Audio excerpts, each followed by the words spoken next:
Hey guys, my name is JessiMew, and welcome back to the Frostbite tribe. In the last episode, we survived our very first snowy storm way up in the mountains, and thankfully without any casualties. Kirnuta did pass away due to old age, but for the most part our main concern has just been trying to keep our creatures warm enough so they don't freeze out in the cold. Faith has definitely seen the worst of it way over here underneath her tree. She's currently frozen and she's in a bit of a dire situation because nobody is really close enough to help her. So she's going to be taking damage every single day that we pass until somebody can get all the way down here and warm her up. Unfortunately, her mother is all the way on the other side of the island. Little Cloud wanted to use her fishing tail to scoop up some of this brand new fish that we found in the water, so it was a very valiant effort, but now she's feeling very, very guilty with herself because she left her daughter all on her own. Especially because she was one of the ones who froze overnight too, so that may have been a bit of a wake-up call for her. Unfortunately, Cloud is a little bit too old to really risk going all the way to the other side of the island, even if she wanted to with her 3 remaining days and her stunted energy because she is a little bit more susceptible to the cold. She wouldn't be able to make it through all of the snow, go all the way down the mountain and warm up her daughter before she ended up passing away. So she's kind of resigned to the fact that she is going to be living out the rest of her life right next to this tiny little stream. At the very least though, she can pick up this fish in the water. She could actually scoop up some right now with her big fishing tail, all of the fish that were left in that stream. She has also found a little bit of comfort in Saber, who came down to warm her up, and it does turn out that their genetics are basically perfect matches for each other. They don't have any similar immunity genes, so this might be a good pairing for us to consider before she gets too old. With Saber especially, I would like to see just how hard it is to continue passing the digging trunk in the inactive traits of his children, because it does seem like we need to have 2 of those traits in both the mother and the father for us to possibly get a baby with the digging trunk. So Meme is never going to be able to have a baby who looks just like her. They're always going to have Squall's big poison fangs actually. So the more of those digging trunks that we can get in our different families, the better, because of course we're keeping a very close eye on the immunity genes, so it'll be tricky to breed creatures who are too closely related on the family tree. We do have Tundra and Dandelion starting their family over here, their little brood of mountain flowers. So far we just have Aster, and they're all nice and toasty warm, but they have used all of our nesting material. So that means we're going to have to turn our attentions over to our little unruly band of hunters, our unruly band of heroes maybe, because honestly, this group reminds me, if this was the sort of game where we had to recruit a bunch of heroes to save the world, this would end up being our party. We have our warrior Dire with his big poison fangs, and we have Strawberry, who almost reminds me of a scout with her 2 running legs so she can get around very quickly even in the snow. Then we have our trickster Rascal, our very mischievous little trickster, and poor little Kirvan, who's just trying his best to prove himself to our tribe and show them that he can make a difference. So for their very first mission, what we'll do is we'll send them out to find these little twig bushes in the snow, because these will give us some nesting material. So if we sniff around, it's actually a little bit easier to spot them, because of course right now they are buried deep in the snow, so they're very, very tricky to see. I guess we could have maybe Rascal scoot right up here, stomp a pathway through the snow, and gather up as many of these little twig bushes as he can. Yeah, that gives us a piece of nesting material each time we collect from them, so we should be able to make even more nests on the mountainside. We need something for Cloud over here actually, because this is the nest that Meme is planning on using, and we could bring her right over here now, thankfully, since we did clear out a little bit of a path with Saber and Cloud already. So she can sit in that nest and she'll be able to have her baby on the next turn. And likewise, I do want Squall to settle down right next to her, because we do need to keep her warm since she only has the medium body. She is very, very susceptible to the cold. Her cold resistance is only 1, so she definitely needs all the help she can get from all of her family members. Now you guys, can you find anything else out here? I don't see any of those twig bushes under the snow over here, but that might just be because we're not close enough. So let's play leapfrog through the snow to try to find some more resources to use. As long as we keep these guys all nice and close together, then we shouldn't have to worry about them freezing. I'd imagine, especially since the snow just stopped, that we're probably going to find some different dangers out here too. there is probably going to be more predators out and about looking for food of their own, and I realize that we did just kind of leave Rascal a little bit far behind, but he'll be able to catch up, especially since we carved this path. We won't have to worry about him too much. Let's move Kiravan right in between all of his friends, and then let's sniff around and see if we can find anything different down here. So far, it seems very, very quiet. Oh my goodness, but we do have a bunny, of course. There are always bunnies. It looks like the bunny is doing a little bit of home maintenance himself too. He's kind of unburied his burrow. He's unburied his nice little clovers. So this guy is going to town trying to gather up his own food too. All the better for us, because that means we'll have some nice plump bunnies to snag up as well once we get down to that area. And I think we might be just about out of turns too. Maybe we could move Cloud right here actually, so she'll still be in between both Saber and Meme.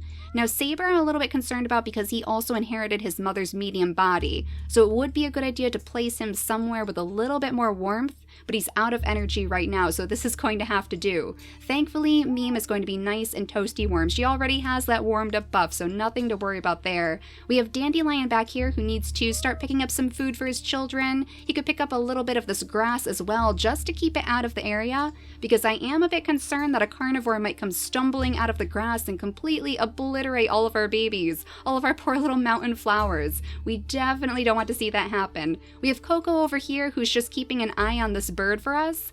I'm starting to wonder if maybe the bird is frozen. Maybe the bird got too cold, because I don't think we've seen this bird move in a very long time. Quite strange, but either way, I mean, Coco is going to watch it very closely. Let's actually plop her on the other side of the berry bush just so that we're not too close to the bunny burrow. Sayuri is too close right now, so there aren't going to be any bunnies spawning right here, but if we move her over to a different tile, then we shouldn't have to worry about those bunnies being too scared to show their faces. Otherwise though, it looks like that is the end of this turn, so let's go ahead and skip the day and cross our fingers that we don't have any more snow to worry about.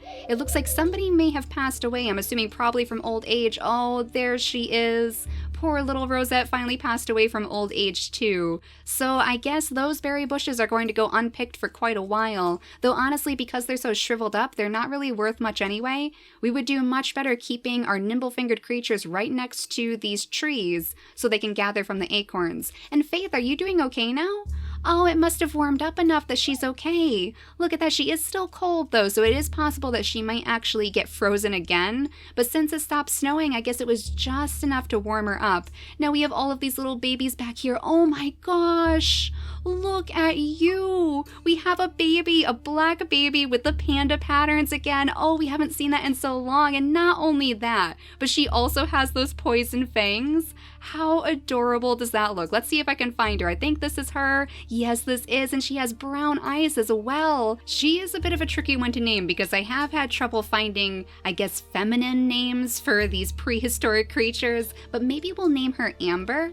Even though her eyes aren't that orange color that we can sometimes mutate, I think that might be a little bit fitting for this baby. So Amber, with her big claw and her digging claw too, that means that she can dig up things just like her brother. Oh my gosh, she's actually very, very similar to her brother, isn't she? Aside from the panda pattern. So once again, a little bit of a sign from the goddess of war, and I'm sure Squall is feeling very, very pleased knowing that his baby, his little baby, has obtained her blessing. And it looks like our little mountain flowers had a daughter too, who looks almost just like her mother this time. So we have a son who looks very much like his father, and then a daughter who looks so much like her mother. Oh my goodness, she is adorable. She has the running leg this time instead of the nimble fingers, so that means that she might actually be more suited to adventuring on the mountainside with her mother. Once these babies are grown, they could actually wander around together and try to keep the rest of the tribe safe. But let's see, for her name, I think I'm going to name her Buttercup. That sounds like an adorable name to me, so little Buttercup it is. She can sit nice and toasty warm between her parents and her big brother. Now before we use up any of our other turns, I do want to make sure that there are no dangers lurking around the mountainside right now.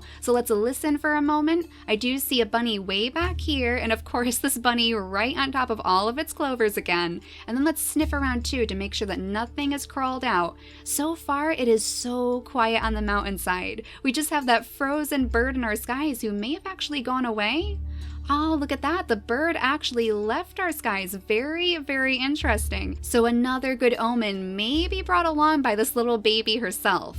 We almost have enough nesting material to actually make another nest though, so let's go ahead and have a rascal pick up a couple more of these little twig bushes, just one more, and then we can make another nest. He's actually fine because he has the medium tail. Okay, so the big body and the medium tail, that means that his cold resistance should be a 3, and that makes him safe despite the cold weather on the mountain. So even though he's far away from his group, he doesn't have to worry too much, and I'm pretty sure this is just about where that bunny was, so let's be very sneaky about this. Let's have Strawberry jump over this way. Oh, the bunny is gone, but we did unearth yet another patch of those clovers. Let's see, where'd you go? Right on top of your burrow. Can we actually get to him? Just barely too far away. I mean, I guess Strawberry could jump right over here just so we can light that area up, but we're going to be too far away for anyone to actually catch it.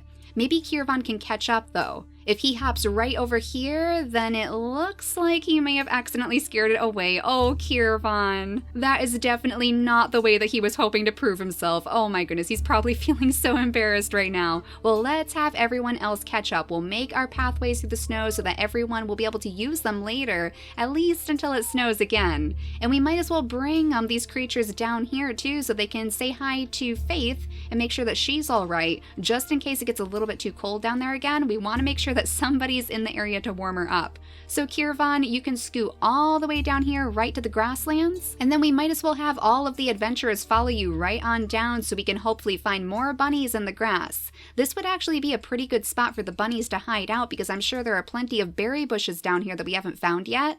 So maybe if there are berry bushes in the area, we could use them as traps at the very least. I'm sure they're already picked clean by now anyway. Strawberry could go over here so that she can block the escape of any pesky bunnies. Yeah, there is one right there, so I'm sure it's trying to hop away at this point. Now, meanwhile, our other tree is about to get a little bit lonelier because a lot of these creatures are getting quite old. Coco is actually on her last day unless we can get her over to one of those healing fruits, because she did take damage from the leeches right at the beginning, but I think she's going to be too far away.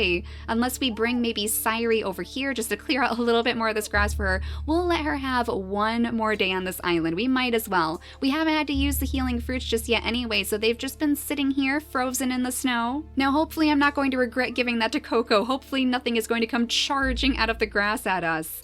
I guess Leo, for now, you could just go ahead and pick up your acorns, and then let's move him right next to Syrie. Now, I am thinking about continuing this line of Vankir's followers with both Syrie and Leo. Their immunity genes are actually completely different, but the only problem is that they do both have the blindness in their genetics. Now, story-wise, I thought that would be an interesting twist because our tribe, of course, favors Anamim, the goddess of war. So Vankir's followers might not only be looked down upon by them, but on Anamim's turf on the mountains, they might also be cursed with a little bit of misfortune. So as some of the very last creatures on this island who still value Vankir's teachings, they will start their own little family and we'll see what becomes of that. It looks like the breeding was successful on the very first go, so now we just have to wait for them to have more energy to sit down in one of those nests. Likewise, this is just about Cloud's last chance to have a baby, and we're just missing one piece of nesting material too. I mean, maybe you guys could help out a little bit. We'll have Dandelion, of course, pick up his acorns again because he's one of the few who can actually do that right now. And then let's scoot him over here just to pick up a little bit more of this grass. There we go. Dandelion, you are our savior. You finally managed to gather up that last piece. So that means that we can have Saber breed with Cloud. Let's see, hopefully it'll be just as easy as the last one. There we go. Now she can build her nest right next to Meme actually, so they can all stay nice and toasty warm with all of their little babies. We could dig up a root right underneath the nest too. I'm not sure if Cloud is really going to appreciate you digging up the spot that she just built her nest, but we might actually want to have Meme do that because she'll give us a little bit more food if we use her digging trunk. There we go. Not exactly the most comfortable of situations, but you'll have to deal with it for now, Cloud. Let's actually have Saber come up this way because he is getting a little bit cold. I would like him to huddle around with a few more of his family members, but it might be hard to get around in the snow. First, let's bring Meme over here to breed with Squall again. It looks like that one definitely worked too, so we're not having too much trouble with the breedings failing anymore. And then we could actually bring Squall right down here to keep his son warm. Since he is a little bit colder than Meme at the moment, we don't want him accidentally freezing. Actually, actually, if we bring him right up here, then he should be able to light up all of this area for us. There we go. So now we can feel a little bit safer too, knowing that one of our leaders is sitting high on top of his throne and making sure that nothing is going to sneak out at us. Like Dodamingos, apparently. Hello, little guy. We are going to need to use that nest in just a moment for poor Sairi, so hopefully you won't mind moving. Let's listen around too, just to make sure that nothing is moving in the snow. So far, it seems, again, very, very quiet. We just have some bunnies down here splashing around in the water. We have some moles too, which we haven't seen in a while, so maybe Tundra would like to take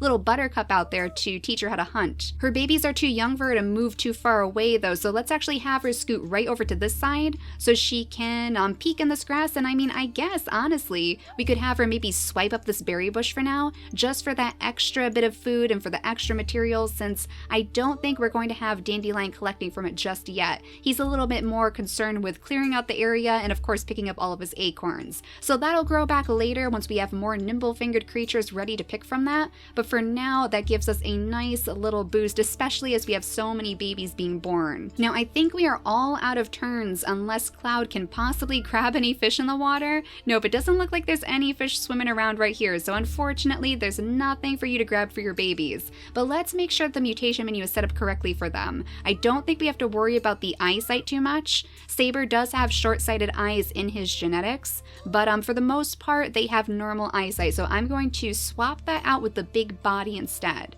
I think that's a little bit more important for us right now because Saber of course only has that medium body that his mother had. I have noticed that the big body actually gives us a point in defense now too. I believe they changed that in one of their little tweak updates. So that means that we can basically soak up a point of damage if one of the predators attacks us. The big body is definitely the way to go when you're trying to survive in the mountains, but that is all that we can do on this turn. So let's zoom out so we can see the entire island as we skip the day and make sure that nothing is jumping out at our little critters. So far I don't see anything, but let's listen around for a moment. Let's try to sniff around too, just to see if anything is there. So far, yet again, it is very, very quiet. We just have this Dodomingo back here actually. Let's try to scare the Dodomingo off if we can. Let's bring Sairi way up here and see if maybe it's going to move. I have a feeling it's going to be very, very stubborn. At the very least, Coco could scoot over here and pick up some of this grass. There we go. That actually scared the Dodomingo.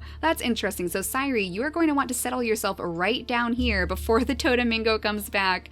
I know, we're always messing with your homes, little guy. We picked up all of our nests before and now we are taking away your own home. We don't want to hit the Dodomingo though. If we hit them, then I believe they call out to bring the danger toward us, so we don't want that to happen.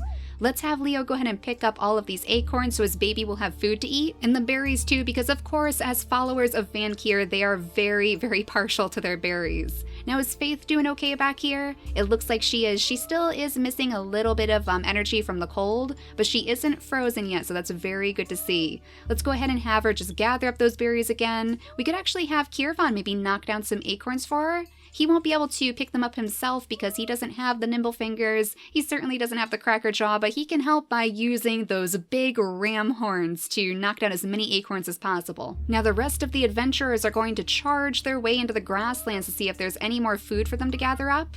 And let's sniff around for the bunnies too. Did they move anywhere? They're a little bit deeper into the grass, so I have a feeling there's probably a very good possibility that there is some sort of berry bush in here that's luring them over. Oh my gosh, we even have a bunny burrow right next to a berry bush. That explains a lot. Not only that, but there's some roots down here too. Okay, so if we could bring one of those digging clawed babies down here, that might be a good idea.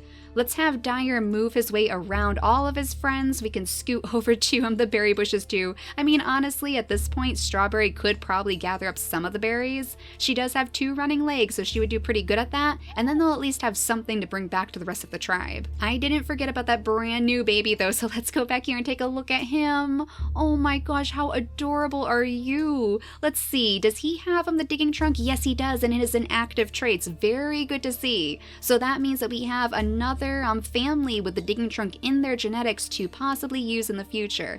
It is a little bit unfortunate that he has the hemophilia gene, We'll have to keep an eye on that. That must actually come from Cloud. Yeah, because Saber thankfully managed to get the normal blood clotting, so we don't want that spreading too much, but it is very good to see that he has the digging trunk at least. Since his mother's name is Cloud, I think we'll name this baby Storm, since that'll go along very, very nicely with the big snout he inherited from her and the big body too. Some of the babies should be ready to actually take on their next gem, so we'll go ahead and have them do that. Amber can take on her very first blue gem, and then these little babies down here. Now, what color gem should we give to them? I mean, of course, Aster would definitely suit the orange gems that his father has, because he looks so similar to him, but I'm wondering if maybe we should give Buttercup the blue gems of the warrior. She would be more suited to the role of a warrior of the frost, so she might actually inherit the blue gems that her mother had instead. So this family is kind of a little bit split, but it does make sense because we have the Gatherer and Dandelion and the strong warrior in Tundra. For that matter, just like her brother and all of his babies, they could actually split the gems, like we could have blue, orange, and blue for them just to show that they come from the same parents. The gems have always been my favorite way to mark off which creatures come from which family, so I think we will do that, and that'll actually leave the orange gems open for Vankir's followers back here, especially this new little baby that is just about to be born. I think right now though it might be a good idea for us to maybe seek out some more sources of food because we are getting a little bit low right now and there are so many babies being born on the island, especially over here.